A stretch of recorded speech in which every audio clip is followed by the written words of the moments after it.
This is Dennis Raimondi. I'm here with the Coffee League, found at thecoffeeleague.com. Our guest today, Mr. Dale Harris, the 2017 World Barista Champion and Director of Wholesale at Has Bean Coffee. And listening to him online recently, I discovered that he has tremendous expertise in all areas of coffee, and I want to extract as much information from him today as I can about the coffee and the coffee industry. Thank you so very much, Dale, for taking the time to talk to me today. It's my pleasure. Thank you for having me. I wanted to first ask you. First, I want to congratulate you. It's a huge accomplishment to win the World Barista Championship, which was in Seoul, Korea this year, Seoul, South Korea. And I know, baristas from all over the world enter into the competition, and it's not just about making a good cup of coffee. It's about having tremendous knowledge about coffee and being able to articulate that. And what do you see as the role of these competitions? So barista competitions, it's a weird sport. It's a cross between coffee making and this an assessment of the quality of beverages, but also there's a presentation there and technical skills. So there's almost like gymnastics when you look at the at the little aspects that go into it. But it has this role in our community, in the professional barista community, of this is a stage that we can stand on to communicate ideas we have about coffee, to share knowledge or new ideas on brewing practice.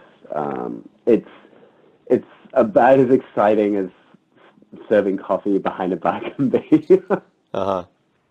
Well, one of the things I think that comes from this, and one of the things I'm noticing from third wave coffee, as I'm learning about it, a lot of it is relatively new to me, and that is that the top baristas, the top roasters, are to be like the finest chefs. Their skill level is quite tremendous, and their knowledge is great. And I always seek out a cafe where I can encounter a barista like yourself of that type that has a passion for what they're doing and also a great body of knowledge behind what they're doing and understands that. Now, I read, prefer coffee professional in a bar to the word barista. Tell us, is that the case, and if so, why? It's something I said before. I'm not 100% sure that I believe it, but I think it's something worth considering. I think, the term barista originally came from Italian coffee bars where people are making coffee drinks, very, very quickly, very skillfully, but they're also making cocktails and serving spirits and newspapers and, 100 other products. The term became romanticized as part of the second wave of coffee, so your friendly local barista at your Starbucks. And this title has remained a constant throughout these different waves of coffee, or these different ideas on how we might serve coffee. But often the role of barista is the first job someone will have in coffee. And it might be one that sparks their imagination and gets them excited, but it has a reputation or a limit. When you explain to somebody that you work as a barista, they instantly, well, it is possible that they will think that what you do is you make coffee behind a bar and it's not a great job. But it does have this huge potential to send you on this exciting journey across coffee. And it can go in lots of different directions. So it can go into, the field I'm in, which is, in a very boring description, is kind of business to business sales. I sell coffee to cafes. I support them with training. We can go into green buying, finding more about the supply chain that way. A lot of people who identify as baristas go on to work in equipment manufacturing or design, solving problems that they've seen from behind a bar.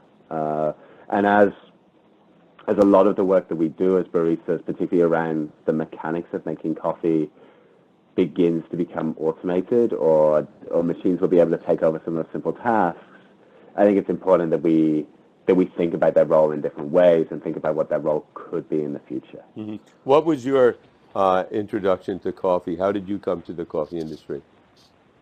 Well, I was kind of I fell in love with the flavors that coffee can give you. I started as as most people in the UK, instant coffee is their way in. That's what everyone drinks. It tastes terrible. It's very cheap. It's very easy. That was what coffee was to me until I was 13, 14, and then I began finding, what I guess the average American would first experience as coffee, which is, through a percolator machine, generally freshly ground, and there's a lot more flavor there. And I'm talking experiencing baby steps. I went from bad instant coffee to bad filter coffee to then finding slightly better filter coffee and then following it each step of the way and realizing that, along with these changes in flavor and these improvements in quality, there were also improvements or greater transparency of stories behind it. So where this coffee had come from and the people it had been involved with. So a lot of what dragged me into coffee, other than the flavor, was the stories behind it. And some of those stories involve, the people making the drinks and this idea of the barista. But even more, as you develop those skills and you try and find out, well, why when I do this does it taste this way? Finding out more about the stories of the equipment, but then where the coffee's coming from, the differences in the way coffee's been grown, and I very much fell in love with that never-ending list of stories you can share. Dale, was there a mentor or mentors, people that inspired you and you learned a lot from? I mean, there have been hundreds. I mean, I've been incredibly lucky that when I started, let's say, working in coffee or falling in love with the idea of working in coffee, the UK third wave was just catching fire. It was just becoming something. So there's a really small community of people that were really willing to help each other. And there was other baristas in a similar position to me where we were working in bars in different cities, but we would meet up for either to watch other people competing or for, a speaking event or to do a tasting of coffees that we couldn't normally reach. And all of those activities tied me more and more into this community of people who everyone wants to help each other. And a lot of them are still close friends today. So I have baristas that I worked with or trained with in London who now run businesses in New Zealand or Australia. Yeah, there are almost too many to mention. Right. To mention any of them. Yeah. Now, another thing I wanted to ask about, and I'm curious how this works. I would think that in order to produce good product and to sustain that, you have to know what you're doing when it comes to sourcing the beans and understanding the farms where the beans are grown and having long-term relationships with whoever you're sourcing from. Is that the case? And if so, tell us what your thoughts are on that. Yeah, like I could almost tie that question and the one before together because I worked in coffee for a few years in different roles. I worked for what was effectively one of those second wave chains here in the UK, managing a few stores and learning some of those skills. Then I started working for an equipment company and delivering coffee training and fixing machines and doing whatever. And eventually I got to the end of this role that I didn't feel I could learn any more unless I had access to better coffee. And at the same time, some of those friends that I've been going to those community events with put me in touch with a small roaster who's the company I now work at. And it was very much, an owner-operator business. It still is. Steve is somebody who, in the same way that I fell in love with brewing coffee, fell in love with roasting coffee and began a business where he could find green coffee and roast it and sell it online direct to consumers. And he got to a point where he needed somebody to look after the cafes he was working with, and that was my way into the company. So Steve, in many ways, became my mentor in my relationship with coffee, in that wider way, and in valuing certain things about how coffee can be sourced, and building those long-term relationships. I was drawn to Steve because of the quality of his coffee, but the more I spoke to him and the more I worked with him, I realized that the quality of that coffee was so dependent on both the work he was doing with the producers that he'd started these relationships with, in supporting them and communicating with them what his customers needed, but also him sharing some of their stories with our potential customers and building a relationship between the producer and that end drinker, that end consumer. And a lot of the things that define or determine the quality of a coffee come down to really boring things. If you have good soil and good quality control practices on your farm, you have a better ability to produce good coffee. But then there are those intangibles where a producer has to have a desire to grow great coffee, to invest, not just money, but time and effort in taking something that you can sell as a very base, boring product, but investing in it to raise the quality level and make it something a lot more special. And the best way we found to do that is to demonstrate to those producers, look, there's a market for your product if you jump through some of these hoops and you stamp your mark on this coffee. People are looking for that. And it's not everybody. Not everybody wants, exceptional coffee that tastes a little unlike coffee used to taste. But those people that do value it highly. And I think for most of us in whatever, area of coffee or whatever industry we work in, more than anything, we want people to notice that we do good work. And that's a value that can work all the way through this chain. So if people can respect the coffee and brewing, and the quality of roast ties into that, Steve benefits, and the quality of green coffee he's sourced benefits those producers as well and helps tell their stories. And it's a really kind of virtuous circle for all of us. Right. And I want to talk a little bit more about sourcing and availability of good coffee. I recently interviewed Hannah Neuschwander from World Coffee Research, and I'm going to be interviewing gentleman Michael Oppitz from the Newman Foundation. And their concern is the effects of climate change on coffee production, terms I wasn't familiar with before, like leaf rust, I think it is, and other things that are affecting specialty coffee. And the demand, obviously, right now is going way up because people are, through folks like you, are learning more about the depth of coffee quality and where we can go with it. And at the same time, the ability to produce is somewhat threatened by climate change and other issues, unstable governments, et cetera. Tell us a little bit about that. So, from my perspective, finding exceptional coffee has got a little easier over the past 10 years.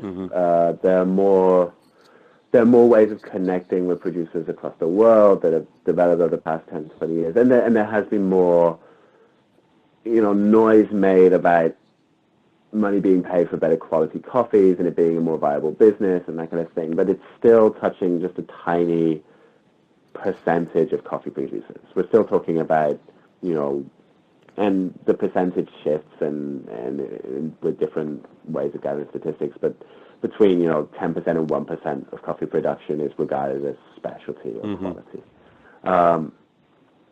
The inputs you need to produce great coffee that let's even ignore the idea of it being great or exceptional tasting and just defect free, so coffee that doesn't have anything wrong with it. It costs a little more to do that. It costs a little more energy, and it requires better soil management and better conditions, growing conditions. And there's a limit to how much of those things can be within a situation. There's a limit to how much money can be spent on coffee if there's a limit to how much coffee is worth or sold for. So there's been this constant weird dynamic in coffee that the people drinking it want it to be cheap and democratic, and the people growing it need it to be worth a little more money. Right. So that drives lots of people out of coffee business to begin with, but it also means it's not a great industry for big companies to want to invest in R&D, to invest in the science that's required to maintain viability of crops like this. And a lot of the issues that we see with sustainability of coffee are issues that you also see in other food crops. But because there's arguably more money or more need, it's less let's say, a sensorial, desirable thing that coffee is, but it's a human need to have wheat and maize and whatever, the challenges aren't being looked at in the same way, except by a very small group of people who are arguably underfunded. Right. It's the same challenges. It's just there hasn't been as much of a drive or a demand to find solutions to it. And I'm really excited that some of those messages seem to be reaching a wider audience at the moment. Here in the UK, there have been a few articles in the national news about coffee beginning to get scarcer, or diseases like Roya that threaten its availability over the next few years. Some of these things are short term. The leaf rust outbreak that happened in 2012, 2013 was a terrible thing, and has had a lasting impact in the countries where it really hit in Central America, but it isn't as prevalent as it was that year. It hasn't stayed at the same pace. It's a threat rather than a constant problem. But rising temperatures affect coffee greatly. If the land the coffee currently grows on, if the climates around there change, those people's ability to grow coffee, and often their ability to grow anything at all, will just disappear. Right. Dale, do you have countries that you particularly prefer in terms of sourcing in Central, South America, Eastern Africa? Do you have favorites? I have countries that I have strong kind of emotional feelings for certain coffees that I've had from them. It's quite a wide geographic spread. Most baristas will be incredibly excited about African coffees because they're so incredibly diverse. Coffees from Kenya taste unlike anything else in the world. Coffees from Ethiopia tend to taste unlike anything else in the world. Most of the coffees that I enjoy drinking day to day, I love Central American coffees, particularly coffees from countries like El Salvador and Guatemala. I think they have really nice flavor balance, particularly the wet processed coffees, which have a nice acidity and good finish and good mouthfeel without them necessarily being heavy. So they're the kind of coffees I love, and they're the kind of coffees they're the kind of stories that I know more about because we have really strong relationships in those areas. In terms of long-term relationships, we have relationships in El Salvador and Nicaragua going back to 2006, 2007. We have direct trade programs in Kenya and Ethiopia now, but they are much newer, and we're still learning some of the specific dynamics in those countries. Dale, I wanted to get back now to the actual role of a barista. And when you had mentioned before, and I know you've talked about this in the past, that as machinery becomes more sophisticated, perhaps the barista will have to focus less on the proper grind or whatever. But I believe that just like with a great chef, or that no matter how good the equipment, it's an art that will be very still dependent upon the chef, or in this case, the barista. But what do you think is what a good barista should know? Is it more than just knowing how to make a good espresso or a good coffee drink of any type? Should they have knowledge, and should they be able to really educate a customer who wants to be educated about the whole journey of the bean to the cup? So I think that there are a range of sets of skills that a great barista should have. I think there is nothing wrong with somebody who has really refined their ability to brew coffee well. That's a great skill set, and it's one skill set that a barista can have in one situation. But I think the truly great baristas are the ones who know when to apply different sets of skills. So when customer service is the most important thing, when not just being able to talk to a customer about coffee, but being able to recognize whether or not a customer is interested in that conversation, right. Whether that's going to add value to their experience, and whether they're going to have, a better experience of coffee or of the bar or the cafe that the barista is working in because of that. I think knowledge is an important thing, because you want to be able to answer customers' questions or be able to help them understand things that they want to understand. But knowledge is almost less important than a desire to want to learn. You know, it is really, really easy for me to list information for somebody else and then to write it down and they can pass it on. But if they don't care about that information, if it's not important to them, there's no value in them having it. But if they're excited about learning about coffee and they want to share, you know, what they've learned or what's exciting them at the moment with a customer, that's a really positive experience for both parties. And it can be positive even when they don't have all the answers, you know, when they're still excited about the question. Right. I mean, when I go into a cafe, and really learning about coffee and all the subtleties of it and the industry is relatively new to me. But I know when I go into a place and I feel the barista has a passion for what he or she is doing and is willing to share that in any and every way with the customer, that's the kind of place where I usually have the best experience, and I'm attracted to. Do you still enjoy, Dale, interacting with customers and actually, you know, being a barista in a cafe and dealing with customers for a full day? Like I'm in a very privileged position that I don't do it every day, so I can romantically imagine the best bits. I enjoy making coffee for people and talking to them about it. It is hard work. It's not as hard if you just kind of rock up and stand behind an espresso machine and tell the fun stories. You know, the hardest part is setting up first thing in the morning every single day. You know, every Saturday being at a bar at 6:30 and getting ready for the customers to come in. And I'm sure that's the same for restaurant staff. That, you know, every Friday, Saturday night, you have to be on your A game and you can't just stay at home. But it's still something I enjoy. It's the moment of coffee that I always come back to is sharing it with other people. Right. You know, you can have a great experience on your own. You can make an exceptional coffee at home and really enjoy the flavor, and that can be an exciting moment for a second. But if you've got no one to share it with, it can only take you so far. But when you've got a coffee that, you know, you're excited, you're tasting new things with, you're trying to find the words to describe it, to try and, you know, almost annotate the experience you're having somebody to bounce those ideas off, be that a customer, and understanding what they're experiencing and how that differs from your experience, that's mostly where my enjoyment comes from coffee. Right. I just spent a couple of months in Scandinavia, Denmark, Norway, Sweden, and I went to many cafes and doing research and enjoying coffee. And the culture there, the cafe culture, was quite different than the coffee cafe culture in the United States, and I'm sure. So it seems to be different from country to country. Do you notice that? And do you have any reflections on that, or types of coffee culture evolving in different areas?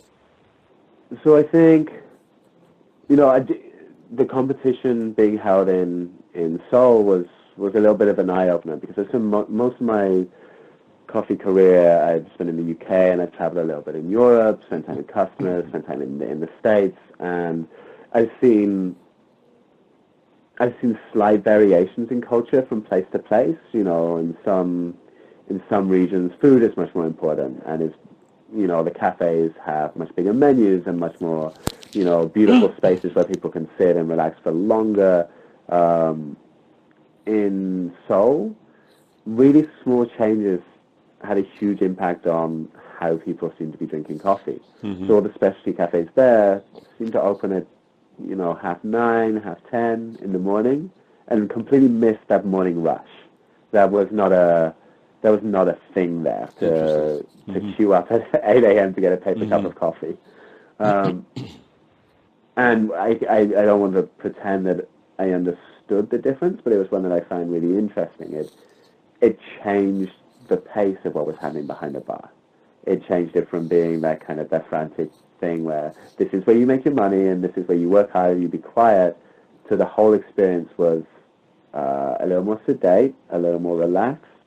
There was a lot more attention paid to the coffee being prepared. It was brought to you. It took a lot more time for you to be delivered your coffee. And I found it really interesting. And each culture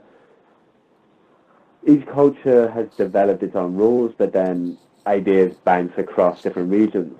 So London, in particular, benefited hugely from baristas who'd spent time in the States, and particularly who had come or had traveled in Australia and New Zealand, bringing ideas of what coffee could be and then applying them to, the diverse kind of retail landscape that is London. And so a culture developed there that has been, I don't know, changed or had a little bit of adjustment as it's moved from London to the regional cities across the UK. Mm-hmm. Yeah, interesting. One other thing that we want to accomplish here at the Coffee League, and that is to elevate the status of a barista, a roaster, people that actually prepare the coffee. Tell us about the Barista Guild of Europe, because I think that's something you're involved with.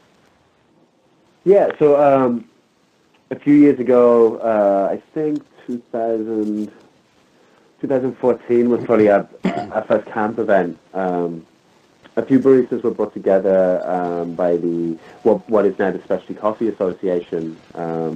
Brought together some baristas from across Europe who held different roles and different positions in different companies, and kind of headhunted us and asked us if we could try and make something happen, because they had a strong leadership that represented other aspects of the industry. So there were equipment manufacturers and, big coffee roaster retailers and some coffee producers as well on their board. But baristas, they didn't feel that baristas were well represented, but they didn't want to presuppose what baristas wanted. They wanted baristas to get together and try and work out how they could be included and be represented. So the Barista Guild of Europe became the solution to that question. How do we, people who were behind bars making coffee, how do we get heard? How do we begin to kind of agitate for some of our needs or some of our development goals to be met by the wider industry? And it was a really interesting opportunity, because we were given a blank piece of paper and said, you try and work out what would benefit the barista community. What is it that they would like to see happening in coffee, so that they can move on to develop into other roles, but also share their knowledge with the wider industry, but also spread some of the knowledge from the wider industry back to customers. Because one of the challenges in coffee is coffee producers can produce the best coffee in the world, but it can only reach consumers through a roaster or through a barista. And baristas tend to be the closest point that the industry comes in contact with real human beings. We become the ambassadors of coffee, whether we compete in a competition or not. We're the people who represent coffee and talk people through, what they might experience or where they can find out more. So it was really interesting to see the industry value that and put it on us and offer us a chance to kind of define how we support baristas and what we might want to achieve. And, that earlier question about, a different job title, or the idea of a coffee professional that stands outside of that role of just making drinks, somebody who's good at service and is able to develop from, instead of it just being a job, but into a career. Right. Now would the Barista Guild of Europe ever certify baristas that, okay, this is a barista that's actually been certified by the Barista Guild of Europe, so that the consumer knows, okay, this guy or gal is really well trained, and I can talk to them about any aspect of coffee, or is that something they'd rather stay away from? It's a weird gray area, because the Coffee Association has created a pretty good education program, and what the Barista Guild wanted to do was find a way to make that accessible to all baristas, instead of just those who had, who are in the lucky position that their employer wants to value it, to spread those standards and to spread the opportunity to achieve those standards.